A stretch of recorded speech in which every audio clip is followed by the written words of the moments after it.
ভবিষ্যতে ভারতের রাজনৈতিক দল হিসেবে আবির্ভূত হতে পারে আলোচিত ককরোচ জনতা পার্টি। তবে আপাতত প্ল্যাটফর্মটির এমন কোনো লক্ষ্য নেই। এখন তৃণমূল পর্যায়ে শক্তিশালী গণ আন্দোলন গড়তেই ব্যস্ত থাকবে সিজেপি। গণমাধ্যমে দেওয়া সাক্ষাৎকারে এমনটা জানিয়েছেন মুখপাত্ররা। এদিকে আন্দোলন প্রত্যাহারের পর ছাত্র জনতার উদ্দেশ্যে নতুন বার্তা দিয়েছেন তেলাপোকাদের নেতা অভিজিৎ দীপকে। বলেছেন, এখানেই শেষ নয়, এখনো বাকি অনেক পথ। অ্যান্টিব্যাকটেরিয়াল ফর্মুলা বাসনকে চকচকে জীবাণুমুক্ত করে আমাদের দেয় গ্লিটার গ্যারান্টি।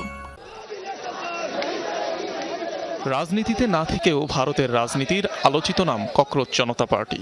স্যাটায়ার ধর্মী এক অনলাইন প্ল্যাটফর্ম থেকে আন্দোলনের মাঠ। মোটা দাগে গেল 1.5 মাসে পুরো ভারত কাঁপিয়েছে তেলাপোকারা।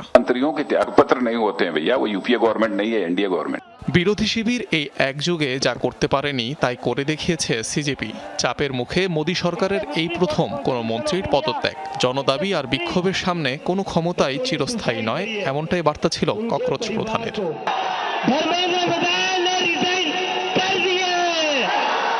টানা 36 দিনের অনশন, ধর্ণা ও প্রতিবাদের পর আপাতত সকল কর্মসূচি প্রত্যাহার করেছে সিজেপি। প্রশ্ন হলো, আবারও কি ভারতের মাঠে নতুন কোনো রূপে নামবে তেলাপোকারা?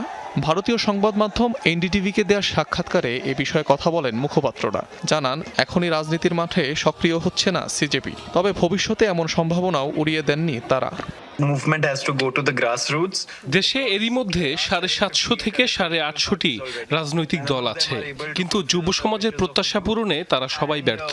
আমাদের লক্ষ্য এই আন্দোলনকে তৃণমূল পর্যায়ে ছড়িয়ে দেয়া, যাতে ক্ষমতায় যে দলই থাকুক না কেন তারা যেন তরুণদের দাবি পূরণে বাধ্য হয়।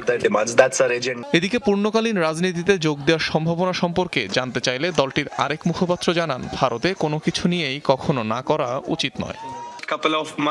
এই মুহূর্তে আমি শুধু বাড়ি যেতে চাই, বিশ্রাম নিতে চাই এবং পরিবারের সঙ্গে সময় কাটাতে চাই। গত কয়েক মাস ধরে বাড়ির বাইরে আছি। 2 মাসে যা ঘটেছে তা নিয়ে ভাবতে চাই। এটি আমাদের জন্য গর্বের, আনন্দের এবং স্বস্তির মুহূর্ত। আন্দোলন সফল হওয়ার পর প্রথমবারের মতো বার্তা দেন টাইফয়েড আক্রান্ত হওয়া ককরোচ জনতা পার্টির প্রধান অভিজিৎ দীপকে।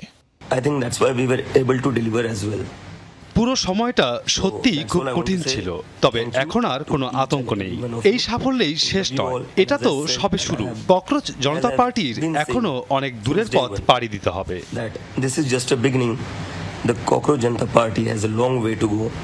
রাজনৈতিক বিশ্লেষকদের মতে শুধু শিক্ষামন্ত্রীর পদত্যাগ নয়, আরও অনেক সুদূর প্রসারী হতে পারে ককরোচ জনতা পার্টির সাফল্য। অনিক রহমান, যমুনা নিউজ।